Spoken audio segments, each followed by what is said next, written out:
जिस प्रकार पिछले दिनों में हम मनन कर रहे थे इजरायलियों के ऊपर, इजरायली और मिस्री के ऊपर, उन विपत्तियों के बारे में जो विपत्ति परमेश्वर भेजता था, वो विपत्ति मिस्रियों पे आती थी और इजरायली उससे बचे रहते थे और इजरायलियों को कोई नुकसान नहीं हुआ। और पिछले हफ्ते हम 10वीं विपत्ति पे मनन कर रहे थे, जहां पर परमेश्वर उस विपत्ति को ठहराता है जहां पर सारे मिस्र के पहलौटों की मृत्यु थी। और उसी 10वीं विपत्ति का, क्योंकि वो बड़ी थी, तो हमने उसका एक भाग पिछले गुरुवार को लिया था। आज हम फिर से उसके बाकी बचे हुए दूसरे भाग पर मनन करेंगे।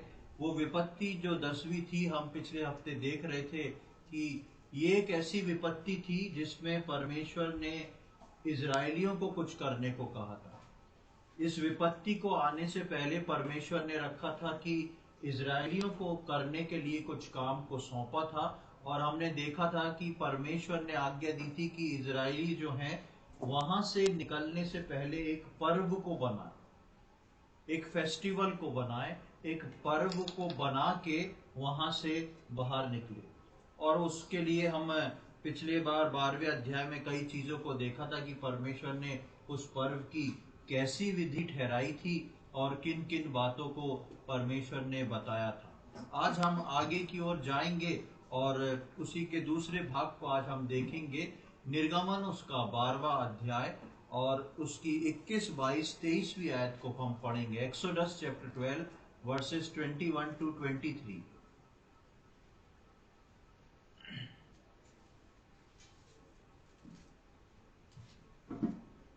तब मूसा ने इज़राइल के सब पुरनियों को बुलाकर कहा, तुम अपने अपने कुल के अनुसार एक एक मेमना अलग कर रखो और फसह का पशु बलि करना, और उसका लहू जो तसले में होगा उससे जूफा का एक गुच्छा डुबाकर उसी तसले में के लहू से द्वार के चौखट के सिरे और दोनों अलंगों पर कुछ लगाना, और भोर तक तुम में से कोई घर से बाहर ना निकले, क्योंकि यहोवा देश के बीच होकर मिस्रियों को मारता जाएगा।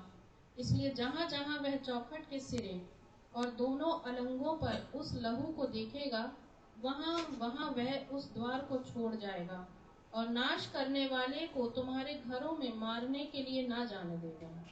यहाँ पर हम जब आते हैं तो देखते हैं कि परमेश्वर जो है वो जिस विधि को, जिस फेस्टिवल को बताता है करने के लिए, उसके पीछे परमेश्वर का एक उद्देश्य था।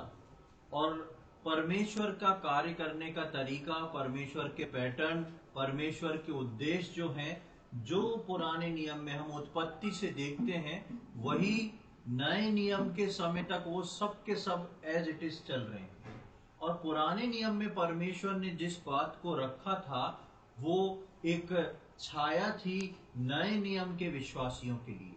यहाँ पर ये जो पर्व के बारे में बताया गया है, जिसके लिए परमेश्वर बोलता है मूसा को और मूसा बोलता है इजरायलियों को, ये कार्य जो परमेश्वर 10वीं विपत्ति से पहले, छुटकारे से पहले करवा रहा था, ये 3 क्रम में हो रहे थे। ये काम जो थे 3 क्रम के अनुसार हो रहे थे। पहला क्रम था कि मेमना को लेके उसके मेमने को रख के उसके लहू को लगाना, मेमने को चुनना, उसका बलिदान, और उसके उसी जो जिस घर में जो मेमने का बलिदान हुआ है उसके लहू को लेके उसके दरवाजों पे और दोनों साइडों में लगाना। दूसरा हम देखते हैं कि दूसरा क्रम था कि परमेश्वर जब आएगा तो वो अपने दूतों को, जो मृत्यु के दूत निकलेंगे, उनको आगाह कर देगा, बोल देगा, और वो उस लहू को छोड़ के, जिस जिस दरवाजे पे वो लहू है उसको देख के छोड़ के वो आगे बढ़ जाएंगे। और तीसरा हम देखते हैं कि वो विपत्ति जो है वो इस प्रकार तुम पर ना आएगी। इस क्रम को जब हम नए नियम में रखते हैं या नए नियम के विश्वासियों के लिए रखते हैं, तो सबसे पहले एक व्यक्ति जब प्रभु यीशु मसीह को अपना उद्धारकर्ता के रूप में ग्रहण करता है और इस बात को वो मान लेता है, स्वीकार करता है कि यीशु मसीह मेरे पापों के लिए मारा गया, गाड़ा गया और तीसरे दिन जी उठा, और उसके लहू को लेके अपने पापों की क्षमा को मांग के प्रभु के अधीन हो जाता है, वो पहला क्रम है जो यहाँ पर इजरायली जो थे वो मेमने को लेके आके उसका बलिदान करते हैं और उसके लहू को लगाते हैं। उसके बाद जो है हम देखते हैं दूसरे क्रम में हमने देखा कि वो मृत्यु का दूध जो है वो छोड़ जाएगा। उद्धार पाए हुए विश्वासी के जीवन में अनंत काल की मौत जो है वो कट ऑफ हो जाती है, पूरी तरह हट जाती है, उसको अनंत काल का जीवन मिल जाता है। और तीसरी चीज में हम देखते हैं कि वो विपत्ति उन पे नहीं आती और उनको छुटकारा मिल जाता है। किससे? जिस गुलामी में वो थे उस गुलामी से उनको छुटकारा मिल जाता है। यही तीन क्रम जो हैं एक उद्धार पाए हुए विश्वासी के जीवन में काम करते हैं। जब वो प्रभु को अपना उद्धारकर्ता के रूप में ग्रहण करता है, उसके बाद जो है वो उस अनंत काल की मृत्यु से बचता है और उसके बाद जो है उसको हमेशा हमेशा के लिए, ऐसे चुने हुए लोगों को हमेशा हमेशा के लिए प्रभु जो है छुटकारा देने आने वाला है, वो लोग रैप्चर में उठाए जाने हैं। तो जो तीन क्रम हम बहुत समय पहले उस निर्गमन की किताब के 12वें अध्याय में देखते हैं, ये तीन क्रम जो है एज इट इज अलग रीति से, अलग परछाई में, अलग रूप में जो है वो नए नियम के विश्वासियों के जीवन में काम करते हैं। और जब इसके 23वीं आयत में हम पढ़ते हैं कि वो दूध जो है वो छोड़ के चला जाएगा। यहाँ पर हम देखते हैं 23वीं आयत में लिखा है, क्योंकि यहोवा देश के बीच होकर मिस्रियों को मारता जाएगा, इसलिए जहां जहां वो चौखट के सिरे और दोनों अलांगों पर उस लहू को देखेगा, वहां वो उस द्वार को छोड़ जाएगा और नाश करने वालों को तुम्हारे घर में मारने के लिए ना जाने देगा। यहाँ पर हम देखते हैं कि परमेश्वर जो है किस रीति से छुटकारा देता है। पिछली बार मैं इस बात को बता रहा था कि परमेश्वर ने जो 10वीं विपत्ति ठहराई थी, इस विपत्ति में हर घर में मृत्यु होना निश्चित थी, चाहे वो इजरायली हो चाहे वो मिस्री हो, दोनों के घरों में। क्योंकि परमेश्वर जब उतर आएगा तो उसके सामने कोई मनुष्य खड़ा नहीं हो सकता। भले ही वो परमेश्वर की चुनी हुई प्रजा है, लेकिन जब परमेश्वर उतरे, अब तक परमेश्वर विपत्तियों को भेज रहा था, कभी टिड्डी आ रही थी, कभी मेंढक आ रहे थे, कभी ये सब चीजें आ रही थी, लेकिन जब परमेश्वर न्याय को उतर आता है तो कोई मनुष्य उसके सामने खड़ा नहीं हो सकता। इसलिए परमेश्वर ने ये इंतजाम किया था कि तुम एक निर्दोष और निष्कलंक मेमने को लेके उसको बलिदान करना और उसके लहू को जो है तुम अपने दरवाजों पे, दरवाजों की दोनों साइडों पे लगा देना, ताकि मृत्यु का दूध जब निकलेगा तब वो जो है तुमको छोड़ के चला जाए, वो उस लहू को देखता हुआ जाएगा। जब हम आगे की ओर बढ़ते हैं तो देखते हैं कि तीसरे चरण में हमने देखा कि दूसरे चरण में जब हम देखते हैं तो दूसरे चरण में हम देखते हैं कि वो मृत्यु का दूध छोड़ जाता है। इसीलिए उस पर्व का नाम अंग्रेजी में पास ओवर रखा गया, यानी कि उसको छोड़ के आगे चले जाना।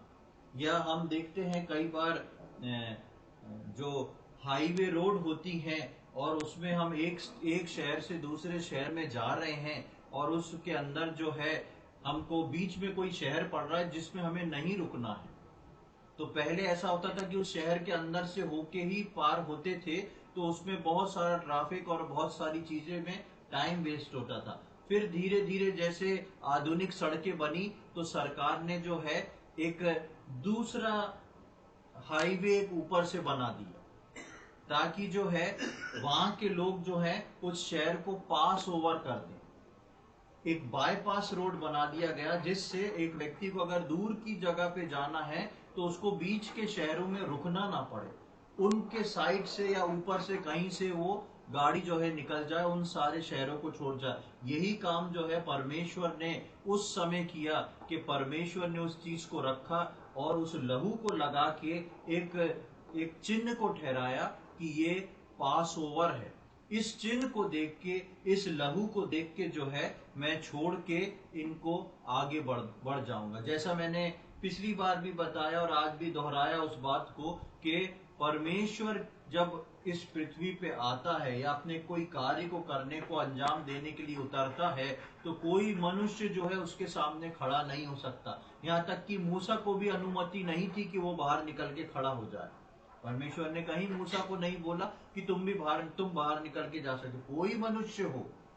परमेश्वर ने कहा कि सारे मनुष्य जो हैं अगर बचना चाहते हैं तो वो इस पर्व को मनाएं, एक मेमने का बलिदान करें, उसका ब्लड को चारों तरफ लगाएं और वो लिखा है सुबह तक जो है वो लोग अंदर ही रहें, बाहर ना निकले, क्योंकि उस रात जो है बाहर परमेश्वर निकलने वाला था और परमेश्वर का सामना जो था वो कोई भी मनुष्य यूं ही नहीं कर सकता था। उसके बाद हम देखते हैं पास ओवर हो गया और उसके बाद पास ओवर जाने की जब वो निकल गया, उसके बाद वो विपत्ति जो थी वो इजरायलियों के ऊपर से टल गई और उनमें से कोई भी विपत्ति जो थी वो इजरायलियों के ऊपर नहीं आई। हम जो नए नियम के विश्वासी हैं इनको परमेश्वर ने इसी सांचे में रखा हुआ है, या हम कहें कि इसी ट्रेडिशन में रखा हुआ है। परमेश्वर ने यहां जो काम किया ये एक दिन का काम था, छुटकारे वाला। हालांकि इस विपत्ति के लिए उनको काफी समय रुकना पड़ा, 15, 16, 17 दिन कितना लिखा है नहीं, लेकिन लगभग 15 दिन रुकना पड़ा। लेकिन जिस दिन ये काम हुआ वो एक दिन में काम हुआ। लेकिन नए नियम के विश्वासी के अंदर जिस दिन वो उद्धारकर्ता के रूप में यीशु मसीह को ग्रहण करता है उस दिन उसका पास ओवर हो जाता है, उस दिन वो फसह का पर्व मना लेता है और उसके बाद वो उस लहू के अंदर रहता है। उसके बाद परमेश्वर का वचन जैसा यहाँ बोलता है कि सुबह तक कोई भी उसमें से बाहर ना निकले। और वो सुबह नए नियम के विश्वासियों के लिए वो सुबह है जिस दिन प्रभु यीशु मसीह जो है वो सामने आएगा अपने लोगों को लेने को। तो नए नियम के विश्वासियों के लिए वो सुबह है और पूरी रात उन विश्वासियों को जो है अंदर रहने को कहा गया है। ये विश्वासियों का अंदर रहना क्या है? जब हम प्रभु यीशु मसीह को उद्धारकर्ता के रूप में ग्रहण करते हैं तो मैं और आप प्रभु के साथ और प्रभु हमारे साथ एक वाचा को बांधता है। प्रभु यीशु मसीह जब हम कुरंतियों में पढ़ते हैं तो प्रभु यीशु मसीह बोलते हैं मेरा लहू जो है वो तुम्हारे लिए एक नई वाचा है। उस लहू की नई वाचा में मैं और आप बांधे गए हैं और वो कोई विश्वासी क्यों ना हो, अगर उस लहू की वाचा को तोड़ के बाहर निकलता है तो उसकी गारंटी परमेश्वर नहीं लेता। इसीलिए जब भी हम प्रभु बोझ लेते हैं तो मैं हमेशा इस बात को बोलता हूं कि आप अपने समय को यूं ही ना निकालें। आपको लगता है कि आपके जीवन में कुछ गड़बड़ है, आप यीशु मसीह के लहू को लें और वापस उसके साथ उस बंधन में बंधे, उस वाचा के बंधन में बंधे, क्योंकि मेरे और आपके ऊपर लहू रहना बहुत आवश्यक है।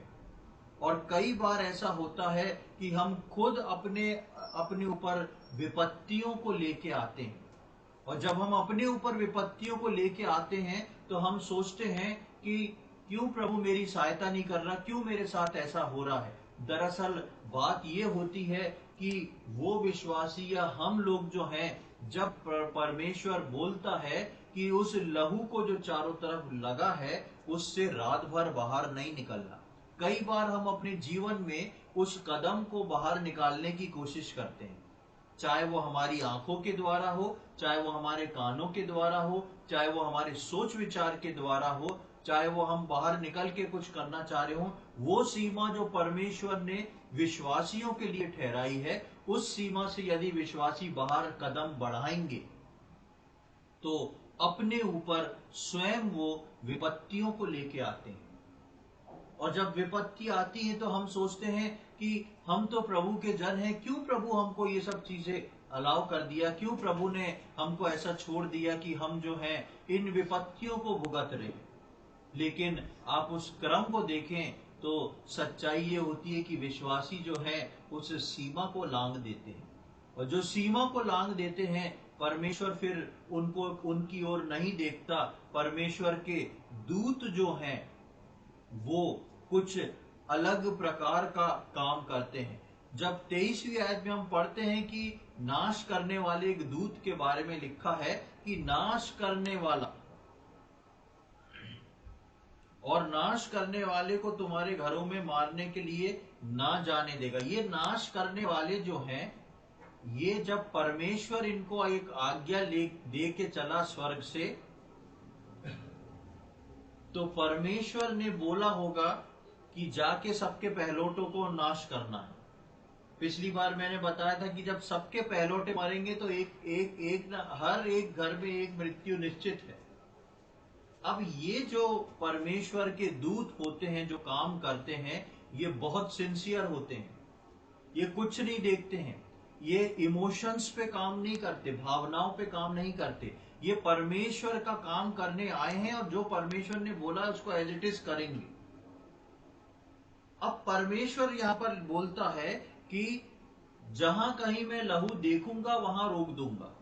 अब उनको भी एक घर हो गए, दो घर हो गए, उन्हें मालूम है जहां लहू नहीं वहां पे हमको अपने मृत्यु के हथियार को चलाना है।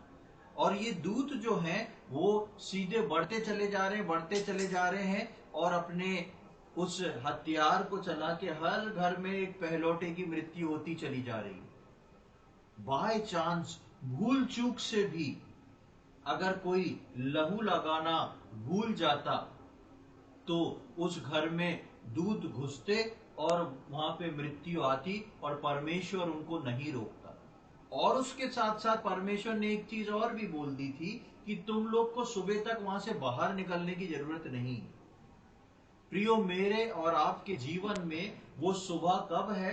वो तब है जब प्रभु यीशु मसीह बादलों पर मुझको और आपको लेने आने वाला है। हम वचन में पढ़ते हैं उसका प्रकट होना भोर सा निश्चित है। उस सुबह के समान है जब वो प्रभु यीशु मसीह जो है प्रकट होने वाला है। और वो सुबह जो है वो विश्वासियों की एक अद्भुत सुबह है। लेकिन उस सुबह तक विश्वासियों को विश्वास के दायरे में रहना, वचन के दायरे में रहना बहुत आवश्यक है।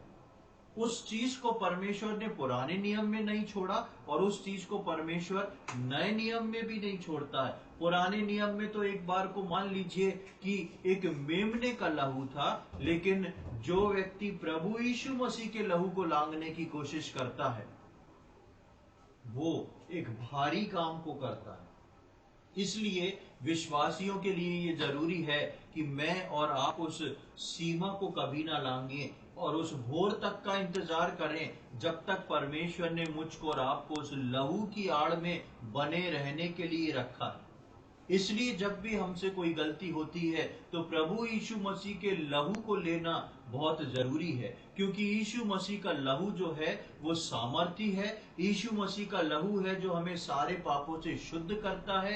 यीशु मसीह का लहू जो है वो मुझको और आपको जो है परमेश्वर के रिलेशन में बना के रखता है। और यीशु मसीह का लहू जब हम लेते हैं और उस रोटी और दाखरस में से भाग लेते हैं तो परमेश्वर का वचन बोलता है कि वो ये लेना जो है तुमको मेरे अंदर बनाए रखता है, तुमको मेरे अंदर स्थिर रखता है। एक स्थिरता का काम परमेश्वर जो है मेरे और आपके जीवन में चाहता है। और इस स्थिरता को रखते हुए परमेश्वर चाहता है कि विश्वासी इस रात में स्थिर रहें जब तक वो भोर विश्वासियों के जीवन में जो है वो प्रकट ना हो जाए। अब उसके बाद जब हम आगे की ओर आते हैं तो उसकी 28वीं आयत में देखें, वहां पर लिखा है, इजराइलियों ने जाकर जो आज्ञा यहोवा ने मूसा और हारून को दी थी उसी के अनुसार उन्होंने किया। अब पहले परमेश्वर ने 12वें अध्याय में मूसा को बोला था कि उन लोग को ये बताना। मूसा ने जाके उन लोगों को ये सब बता दिया और जैसा उन लोगों ने पर उन लोगों ने सुना मूसा के द्वारा, जो जो बातें मूसा ने उनको बताई। मूसा जो था वो इजरायली जो थे, उनने जैसा मूसा ने बताया था वैसा वैसा कर लिया, यानी कि उनने 10 दिन ठहरे रहे, 10 दिन तक अपने लिए एक मेमने को चुना, 14वें दिन जो है उसका बलिदान किया और उसके लहू को लगाया और उन सारे कामों को किया। जिस 14वीं तारीख को दिन के समय ये लोग इस काम को कर चुके, शाम को उनने बलिदान कर लिया, शाम को बलिदान करके उस लहू को चारों तरफ लगा दिया, उसके बाद अपने दरवाजे बंद करके अंदर हो गए। तब हम देखते हैं कि उसके बाद परमेश्वर ने जो छुटकारे का काम इजरायलियों के लिए रखा था, तब परमेश्वर ने उस काम को शुरू किया। तब परमेश्वर ने उस काम को शुरू करा। अब तक जो 9 विपत्ति आती थी, परमेश्वर जो था मूसा को बोलता था छड़ी ऐसे मारो, राख को ऊपर उड़ा दो, ऐसा कर दो, और वो विपत्ति सारी आ जाती थी। लेकिन इस विपत्ति के लिए परमेश्वर जो था मनुष्यों के लिए ठहरा था कि मनुष्य इस काम को करेंगे तब मैं उस काम को करूंगा। आज भी परमेश्वर मेरे और आपके छुटकारे के लिए ठहरा हुआ है। हम अक्सर कहते हैं कि प्रभु के आगमन में क्यों देर हो रही है, लेकिन परमेश्वर ने कुछ काम कलीसिया को सौंपा है, जिसको कलीसिया करने में ढिलाई कर रही है और अब तक पूरा नहीं किया है। इस कारण से प्रभु का आगमन जो है वो देरी से होता चला जा रहा है, क्योंकि मनुष्य जो है उस बातों को पूरा नहीं कर पाया है। जब तक कलीसिया, जब तक प्रभु के लोग उस ठहराई हुई बात को पूरा नहीं कर लेंगे, तब तक परमेश्वर संयम करके रुका हुआ है। और जिस दिन जैसे कि इजरायलियों ने उस काम को पूरा किया, परमेश्वर का काम करना शुरू हो गया। और उसकी 29 और 30वीं आयत को पढ़ें, 29 एंड 30। ऐसा हुआ कि आधी रात को यहोवा ने मिस्र देश में सिंहासन पर विराजने वाले फिरौन से लेकर गड्ढे में पड़े हुए बंधुए तक सबके पैलौठों को, वरन पशुओं तक के सब पैलौठों को मार डाला। और फिरौन रात ही को उठ बैठा और उसके सब कर्मचारी, वरन सारे मिस्री उठे, और मिस्र में बड़ा हाहाकार मचा, क्योंकि एक भी ऐसा घर न था जिसमें कोई मरा ना हो। यहाँ पर हम जब देखते हैं तो उस विपत्ति के आगमन के बारे में देखते हैं। अब जैसा मैंने इसके पहले बताया कि प्रभु जो है कलीसिया को, नए नियम के विश्वासियों को कुछ काम देके ठहरा हुआ है, कुछ काम देके ठहरा हुआ है कि ये काम पूरा हो जाए तब मैं इनके छुटकारे के लिए नीचे आऊंगा, तब रैप्चर होगा। लेकिन क्या होगा अगर आधे लोग उस काम को कर रहे हैं और आधे लोग उस काम को नहीं करेंगे? क्या होगा अगर आधे लोग, कलीसिया के आधे लोग या आधी कलीसियाएं जो हैं उस काम को कर रही हैं और आधे लोग उस काम को नहीं कर रहे? आधे लोग जिम्मेदार हैं, बहुत सीरियसली उस काम को कंप्लीट कर रहे हैं, और आधे लोग जो हैं अपने जीवन को अपने हिसाब से जी रहे हैं। प्रभु को ग्रहण कर लिया लेकिन जीवन को अपने हिसाब से जी रहे हैं। तो ऐसे में जो सीरियस हैं उनको एक शिकायत का मौका मिलेगा। परमेश्वर, इसमें हमारी क्या गलती? हमने तो उन सारे कामों को किया है जो आपने बोला है, और अब आप नहीं आ रहे हो, तो हम क्यों इस चीज को सहेंगे? तो परमेश्वर जो है एक न्यायी परमेश्वर है। इसीलिए यीशु मसीह ने नए नियम में, और साथ ही साथ यीशु मसीह के चेलों ने, प्रेरित पौलुस ने नए नियम में बहुतेरे इस बात को लिखा है कि तुम में से कोई अंधकार में ना जिए, क्योंकि जो अंधकार में जिएगा उसके लिए वो दिन चोरों की नाई आ जाएगा। पिछले संडे को हम इस बात पे मनन कर रहे थे कि क्यों प्रभु यीशु मसीह ने एक रात की बात की थी, क्योंकि वो एक विपत्ति की बात होगी। लेकिन जो प्रभु में परिपक्व हैं उनके लिए छुटकारे की बात होगी। इसलिए क्योंकि परमेश्वर न्यायी परमेश्वर है, वो संयम रख के रुका जरूर है, लेकिन इसका मतलब ये नहीं कि वो रुका ही रहेगा, क्योंकि परमेश्वर के और भी प्लानिंग है, उसके बाद और भी बहुत कुछ चीजें बाकी हैं। इसलिए नया नियम जो है बार बार नए नियम के विश्वासियों को इस बात को बोलता है कि हम उसके आगमन के लिए तैयार हो जाएं, क्योंकि यह उसकी जिस दिन घड़ी आ पहुंची और वो आएगा तो जो तैयार हैं उनको लेके जाएगा।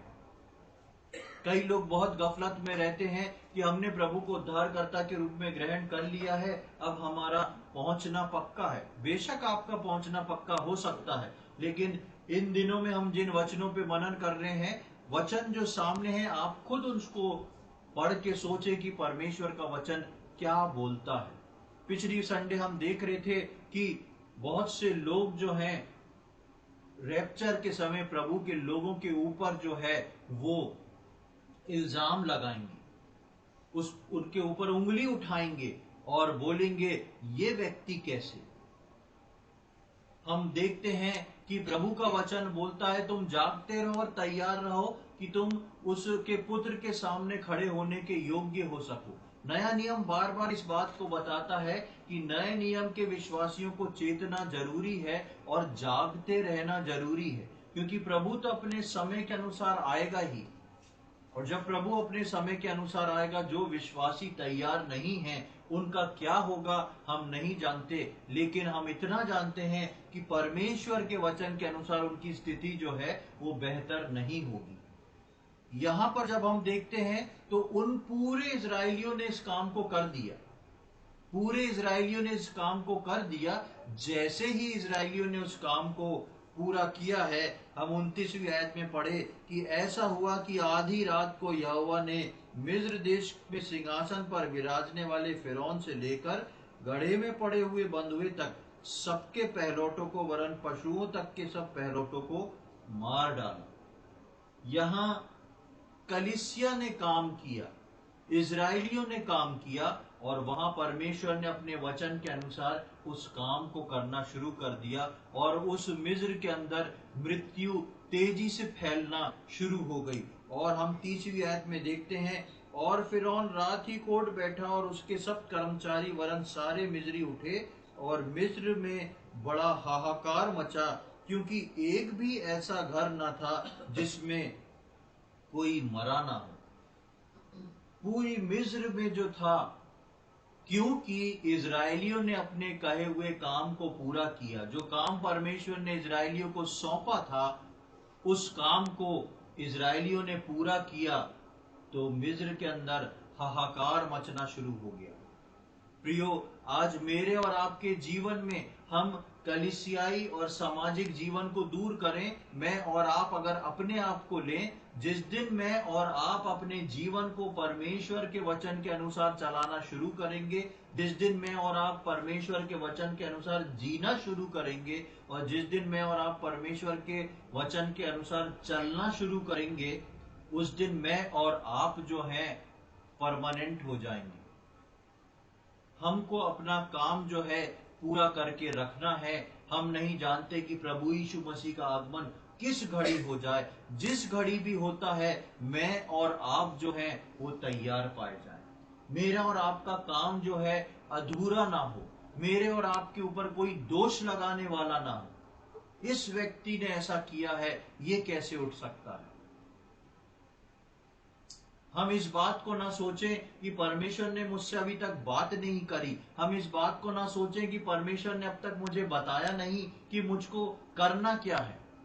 सबसे एक बड़ी चीज जो परमेश्वर ने हर विश्वासी के लिए बताई है, वो ये है, मेरे वचन के अनुसार चलो, मेरा स्वभाव अपने अंदर ले लो। इन दो कामों को चेक करके देखें आप। यदि आपको लगता है कि आपको यीशु मसीह की आवाज सुनाई नहीं देती, आपको लगता है कि मुझको नहीं मालूम मुझको जीवन में क्या करना है, आपको लगता है कि अब तक प्रभु ने मुझको बताया नहीं क्या काम है, तो दो बेसिक काम हैं जो परमेश्वर ने दिए हैं। एक, परमेश्वर के वचन के अनुसार चलना, और यीशु मसीह के स्वभाव को अपना लेना। यदि ये दो काम आप कर लेंगे तो आपको किसी से पूछने की जरूरत नहीं पड़ेगी। अपने आप आगे बढ़ते चले जाएंगे। अपने आप पवित्र आत्मा आपको सिखाता जाएगा कि आपको क्या करना है। और अक्सर विश्वासी इन दो कामों में फेल होते हैं और कोशिश करते हैं कि हमको परमेश्वर की आवाज सुनाई दे जाए कि हमको क्या करना है। परमेश्वर बोलता है कि पहले किंडरगार्टन को उस LKG UKG को पास कर लो, तब तो आगे आओगे। हम अगर उन बेसिक चीजों को नहीं कर पाए तो कैसे परमेश्वर की उन सामर्थ्य चीजों को, उन सामर्थ्य वचनों को समझ पाएंगे। इसलिए परमेश्वर ने इस बात को रखा है। और हम यहाँ देखते हैं कि यहाँ पर जैसे ही उनने पूरा किया, हाहाकार मच गया है पूरे मिस्र के अंदर। मिस्र का कोई ऐसा घर नहीं बचा है जहां से रोने की आवाज नहीं आ रही। हर घर के अंदर जो है मृत्यु है। और आप सोच के देखें, एक शहर के हर घर में आधी रात को अगर मृत्यु हो जाए, उस पूरे शहर में से किस प्रकार की आवाजें निकलेंगी। इसलिए वहां लिखा है कि पूरे मिस्र के अंदर जो है वो हाहाकार मच गया है। अब पूरे मिस्र के अंदर हाहाकार मच रहा है, पर जो परमेश्वर के जन हैं और जिन्होंने उस आज्ञा को पूरा किया है, वो लोग के जीवन के अंदर क्या चल रहा है हम देखेंगे। उससे थोड़ा पहले आएंगे, 12वें अध्याय की 8वीं आयत से लेके 11वीं आयत तक पढ़ेंगे। और वे उसके मांस को उसी रात आग में भूंज कर खमीरी रोटी और कड़वे पात के साथ खाएं।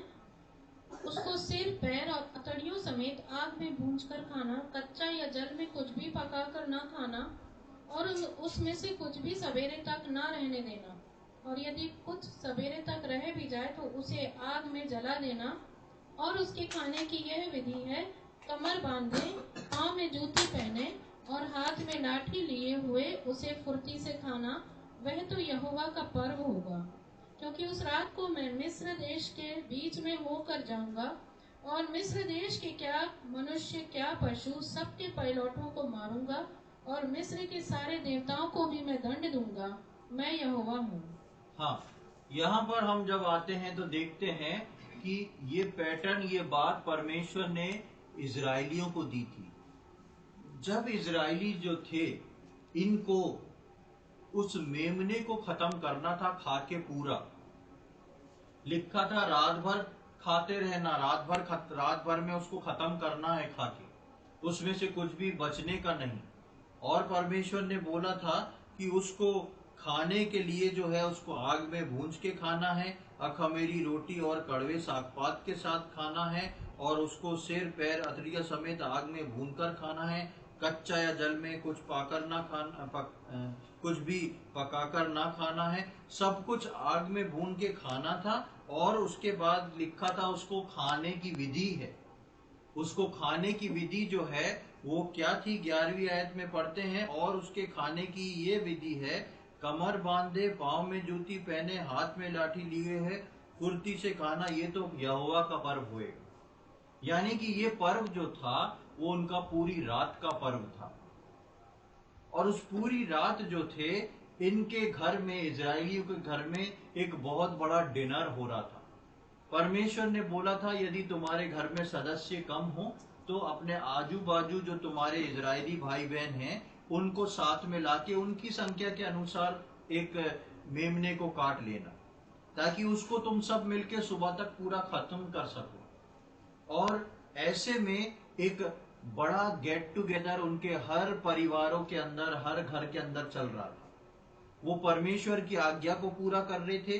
परमेश्वर की आज्ञा के अनुसार सारे लोग चारों ओर मेमने के खड़े होके उसको भून के उसको खा रहे थे, और जिस तरीके से बोला था उस तरीके से खा रहे थे। और वो तैयारी के साथ खड़े थे, जूते पहन के, कमर बांध के, हाथ में लाठी लेके, क्योंकि वो इस बात को बताता था कि इस मेमने को खाने के बाद या इस मेमने को लेने के बाद हमारा छुटकारा जो है वो निश्चित है। मिस्र से हमारा छुटकारा जो है वो निश्चित है। यही नियम जो है प्रभु यीशु मसीह जो है नए नियम की कलीसिया को बताता है।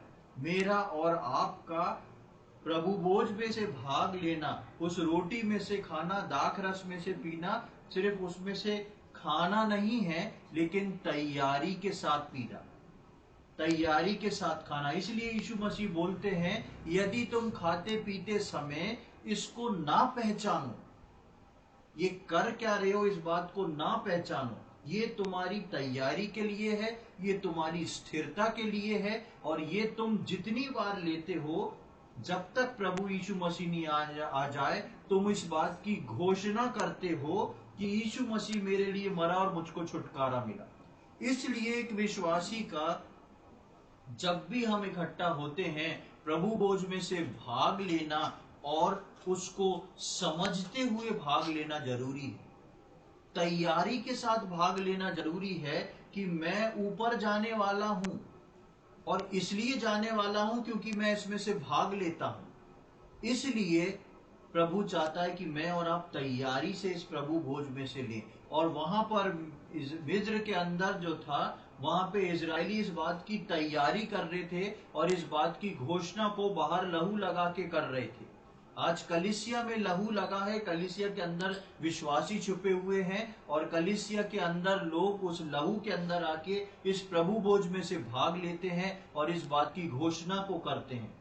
संसार में चाहे कुछ भी हो रहा हो, विश्वासी एक झुंड बना के जब आते हैं, इसमें से भाग लेते हैं, तो वो प्रभु का आदर करते हैं और अपने आप को प्रभु के आगमन के लिए तैयार करते हैं। मिस्र के अंदर हाहाकार हो रहा था, लेकिन अंदर जो थी मेमने का बलिदान, शांति, आनंद और तैयारी थी छुटकारे के लिए। प्रियो, आज पूरे संसार में चारों तरफ जो है एक हाहाकार मचा है, और वो हाहाकार क्या है वो संसार के लोग भी नहीं समझ पा रहे। पूरा संसार जो है अंधों की नाई अपनी इच्छा के अनुसार दौड़ रहा है, अपनी इच्छा के अनुसार भाग रहा है, कुछ हासिल करने के लिए दौड़ रहा है। लेकिन वहीं पर कलीसिया जो है इस बात की घोषणा करती है, प्रभु भोज लेके, प्रभु की आराधना करके, कि मैंने हासिल कर लिया है। मेरा प्रभु यीशु मसीह जो है वो मेरे लिए सब कुछ है, मुझे अब कुछ हासिल नहीं करना है, मुझको अपने प्रभु के घर पे जाना है। इसलिए सारे मिस्र में जो था हाहाकार मच गया था, क्योंकि वहां मृत्यु हो गई थी, और यहाँ पर प्रभु के लोग जो थे वो छुटकारे में थे। वो छुटकारे के आखिरी स्टेप्स पे आ गए थे, उस आखिरी रात में आ चुके थे। और पिछले दिनों में मैं बता रहा था कि जिस दिन प्रभु यीशु मसीह का आगमन होएगा, जिस दिन जो है विश्वासी इस पृथ्वी से उठा लिए जाएंगे, उस दिन एक बहुत भयानक हाहाकार संसार में मचने वाला है। जब संसार के लोगों के अंदर जी में जीना रहेगा, और संसार के अंदर एक पल के अंदर इतनी बड़ी बड़ी घटनाएं हो जाएंगी कि लोग समझ नहीं पाएंगे कि क्या हो गया है। मैं और आप अपने छुटकारे के दिन एक बार फिर से उस संसार के अंदर हाहाकार मचा के जाने वाले हैं। हमारा उठना जो है वो एक भव्य तरीके से है। हमारा उठना जो है संसार को हिला देने वाली चीज है। ऐसा नहीं कि हम चुपचाप से गायब हो जाएंगे और संसार के लोग हमें ढूंढते रहेंगे। जिस पल परमेश्वर के लोग गायब होंगे, जिस पल परमेश्वर के लोग स्वर्ग में उठाए जाएंगे, उस पर पूरी पृथ्वी जो है हिल जाएगी। क्योंकि 2024 साल बाद प्रभु यीशु मसीह बादलों पर आएगा। सब कुछ जितना भी इंटरनेट है, जितना भी ऊपर जो सैटेलाइट सिस्टम है, जितना भी पृथ्वी पे इलेक्ट्रॉनिक और जितना भी सैटेलाइट से चलने वाली चीजें, सब कुछ पूरी तरह हिल जाएंगी। क्योंकि आकाश से प्रभु यीशु मसीह जो है आने वाला, स्वर्ग से प्रभु यीशु मसीह आने वाला है, और वो बादलों पर आएगा।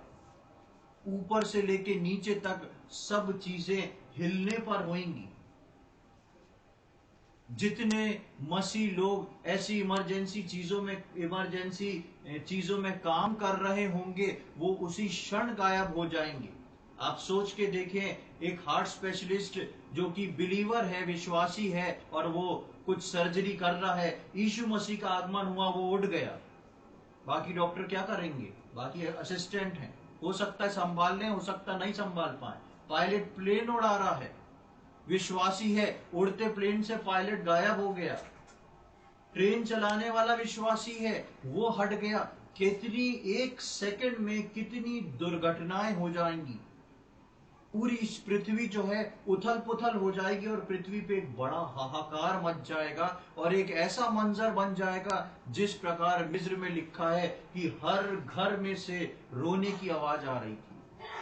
पृथ्वी को छोड़ के जाना विश्वासियों के लिए पृथ्वी को हिला देने के बराबर है, लेकिन परमेश्वर के लोग जो हैं वो आनंद में होंगे। हम सोच के देखें, हम जो विश्वासी हैं, जो सारी बातों को समझते हैं, ऐसा हो जाने पे अपने आप को पृथ्वी पे बैठा पाएं, क्या हालत होगी हमारी, क्या क्या महसूस होगा हमको कि सब कुछ जानते हुए भी हम छूट गए, सब कुछ जानते हुए भी हम छूट गए।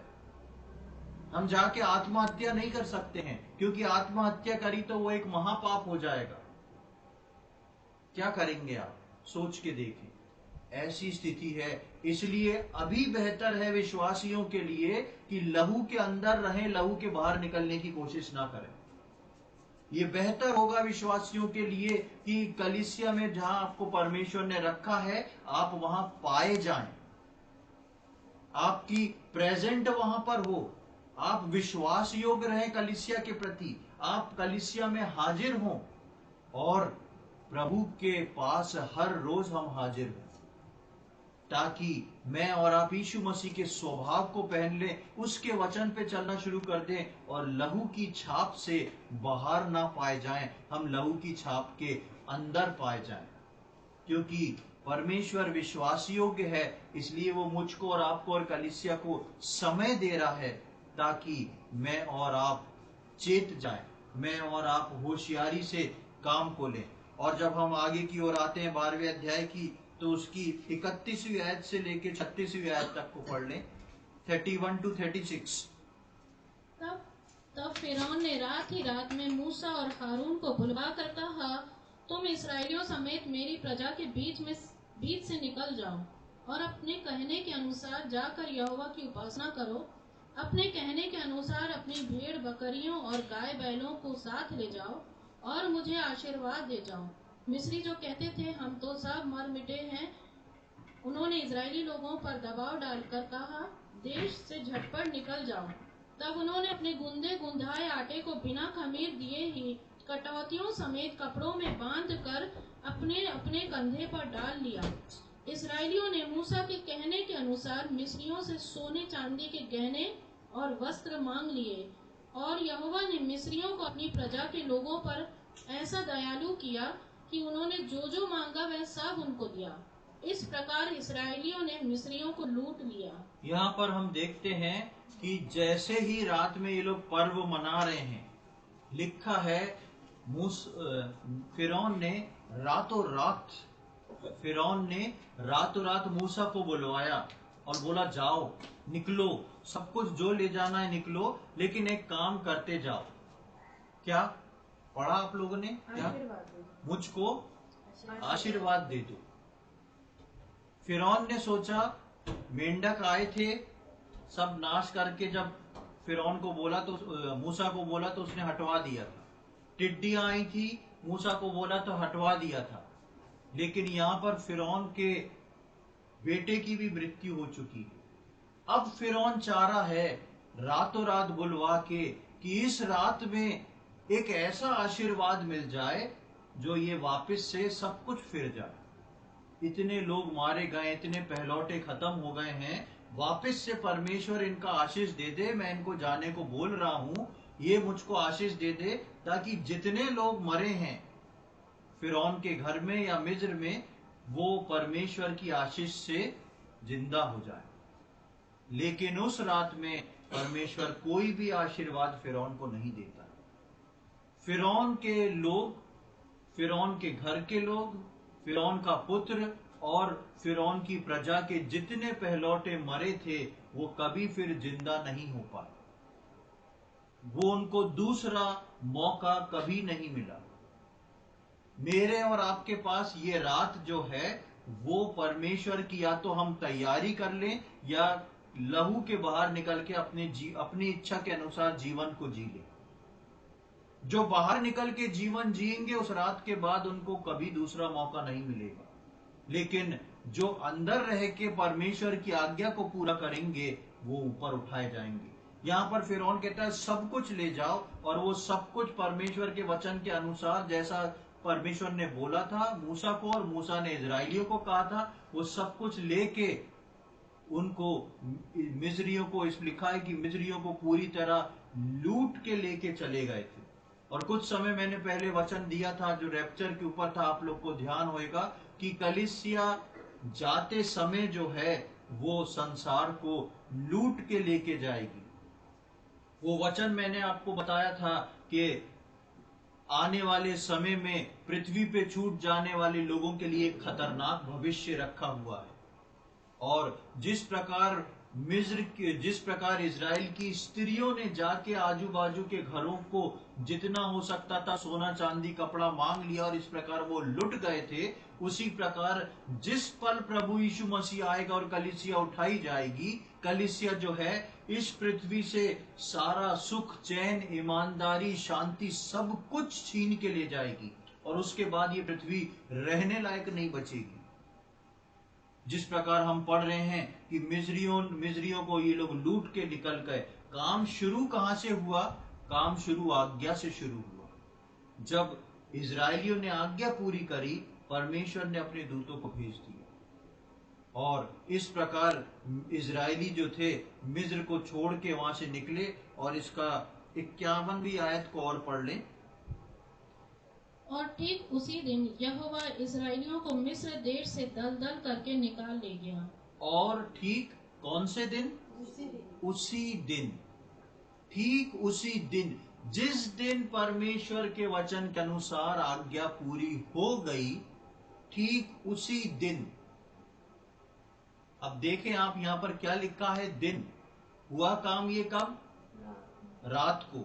और ये लोग जब निकले थे तो वो भोर का समय था। उस पूरी रात काम चला। और आप यहां देखेंगे कि रातों रात उसने बताया, वो लोग सो चुके थे। आप अगर पढ़ेंगे तो लिखा है कि और फिरौन रात को ही उठ बैठा, यानी कि क्या कर रहा था? सो रहा था। हमें नहीं मालूम कितने बजे वो सोते होंगे, लेकिन रात हो चुकी थी, सोने लायक थी। और रात में वो मूसा को बुला रहा है, रात में मूसा को बुला के बोल रहा है कि ऐसा ऐसा करो, ऐसा ऐसा करो, तुम लोग सब लेके निकलो। ये सब कुछ करते में ये लोग जब मिस्र से पैर बाहर निकाले थे तब भोर लग चुकी थी, सुबह का समय आ चुका था। और लिखा है उसी दिन। पिछले दिनों में, पिछले संडे को हम सीख रहे थे कि प्रभु ने हर जगह पे एक रात का जिक्र किया है, और रात किस बात को बताती है हमने बहुत अच्छे से उस बात को सीखा था।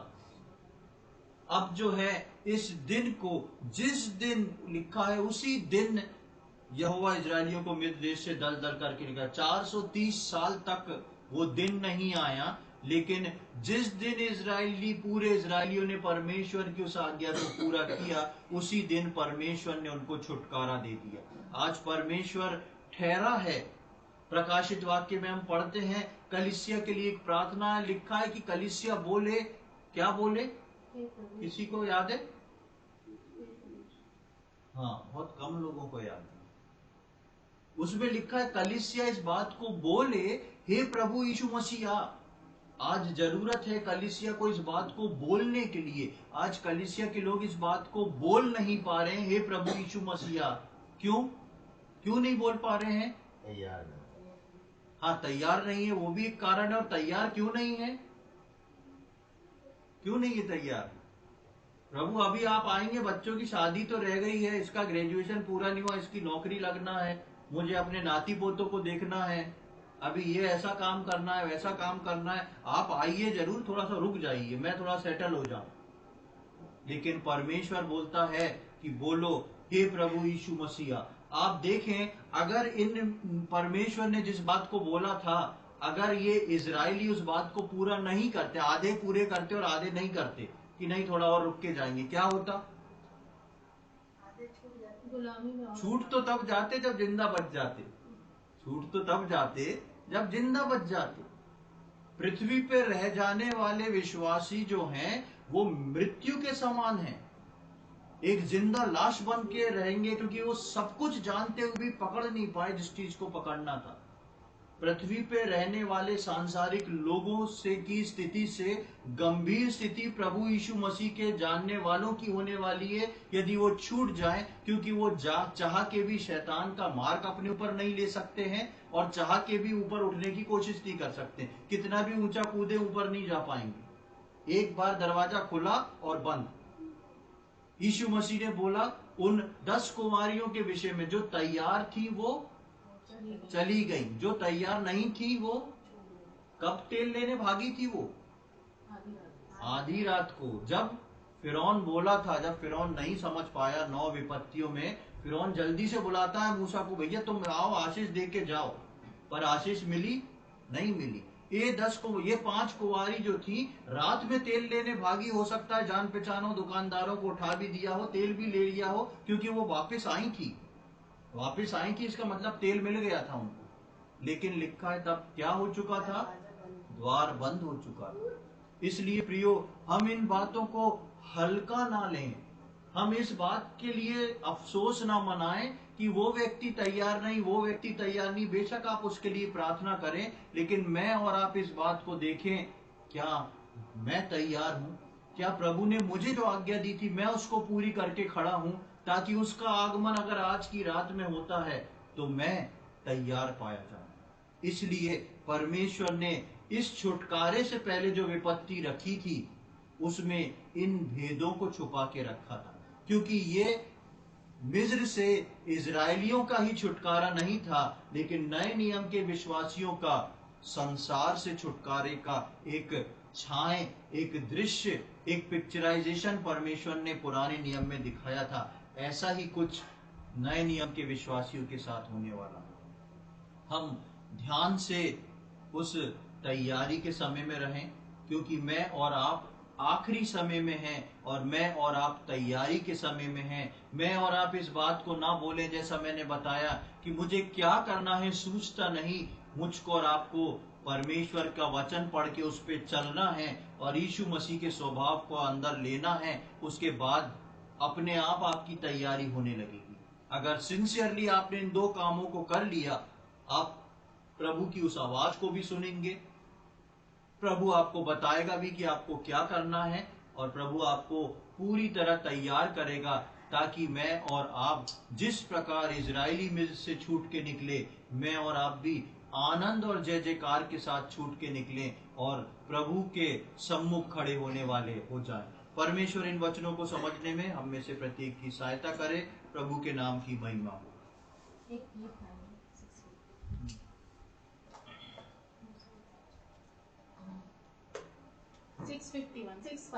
एक गीत को हम गाएंगे 651 651, उसका दूसरा और पांचवा पद।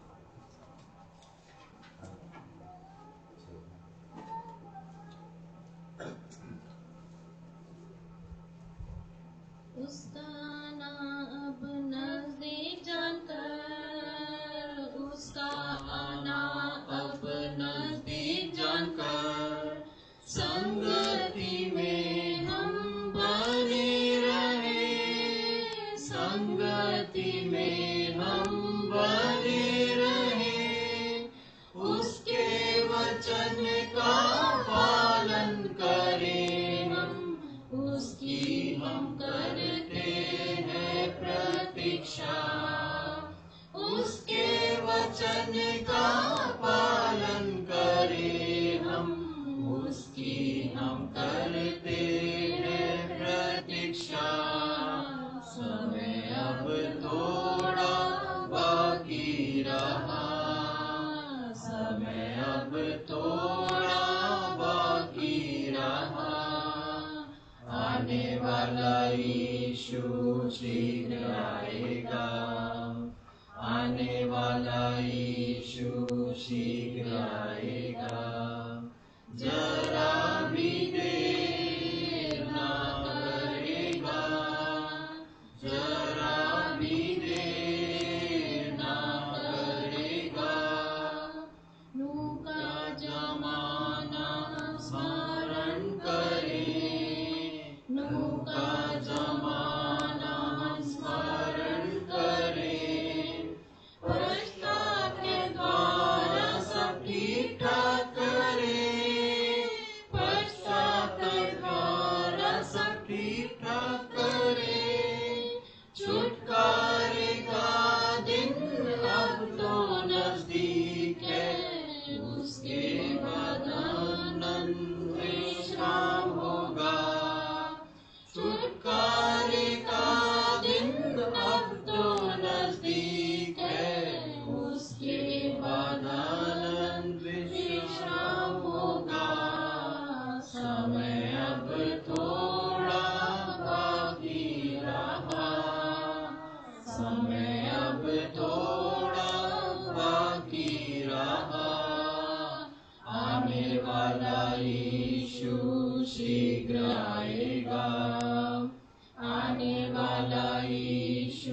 शीघ्र आएगा। जरा भी देर न करेगा, जरा भी देर न करेगा। आइए हम प्रार्थना करेंगे। प्रभु जी, हम धन्यवाद देते हैं सुंदर समय के लिए। एक और शाम आपने हमको प्रदान की कि प्रभु आपके वचनों की छांव में बैठ के हम उन बातों को मनन कर सके, सीख सके। प्रभु जी, हम धन्यवाद देते हैं आपके उन अद्भुत और जीवित वचनों के लिए प्रभु, जो हमसे हर दिन बात करते हैं, हर दिन हमको प्रकाश देते हैं जीने के लिए। जिस प्रकार प्रभु जी हम देख रहे थे कि किस तरीके से प्रभु आपने उस आखिरी विपत्ति में प्रभु इजरायलियों को तैयारी करने को बोली, उनका छुटकारा उनकी तैयारी में छुपा था। प्रभु हम धन्यवाद देते हैं, ये हमको सीख देता है। और प्रभु हम प्रार्थना विनती करते हैं कि हम सब के जीवन में प्रभु जी हम उस तैयारी के जीवन को कर सकें।